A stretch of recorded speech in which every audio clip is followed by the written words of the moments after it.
హైదరాబాద్లో పేదల ఇళ్లు కూల్చేస్తే ఊరుకునేది లేదని మల్కాజ్గిరి ఎంపీ ఈటెల రాజేందర్ హైడ్రాను హెచ్చరించారు. సికింద్రాబాద్ హస్మత్పేటలోని ప్రభుత్వ భూమిలో హైడ్రా కూల్చివేతలు చేపట్టగా ఈటెల బాధితులను పరామర్శించారు. పేదల పక్షాన ఉంటామని వారికి హామీ ఇచ్చారు. హస్మత్పేటలోని భూమిపై రెవెన్యూ అధికారులు స్పష్టతనివ్వాలని ఎంపీ డిమాండ్ చేశారు. పేదలకు ఇలాంటి ఇబ్బందులు లేకుండా చూడాల్సిన బాధ్యత ప్రభుత్వానిదేనని, లేదంటే పెద్ద ఎత్తున పోరాటాలకు దిగుతామని ఈటెల రాజేందర్ స్పష్టం చేశారు. సర్వే నంబర్ 1 ఆర్కియాలజీ ల్యాండ్ అని కొంతమంది అంటున్నారు, ప్రైవేటు భూమి అంటున్నారు. ఇక్కడ గత అనేక సంవత్సరాలుగా హమాలీ పనిచేసేటువంటి కార్మికులు కావచ్చు, ఆటో నడిపే వాళ్ళు కావచ్చు, ఇళ్లల్లో పనిచేసి బతికే వాళ్ళు కావచ్చు, కంపెనీలలో 10,000కో 10,000కో నౌకరీ చేసే వాళ్ళు కావచ్చు.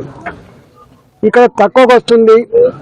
ఏ బ్రోకర్లు అయితే, ఏ ల్యాండ్ గ్రాబర్లు అయితే ఇవాళ తక్కువకి ఇస్తున్నామని చెప్తే పేదవాళ్ళు కదా మా ఇల్లు కూల్ చేస్తారని చెప్పి 60 గజాలు 50 గజాలు 70 గజాలు చొప్పున వాళ్ళు ప్లాట్ కొనుక్కున్నారు.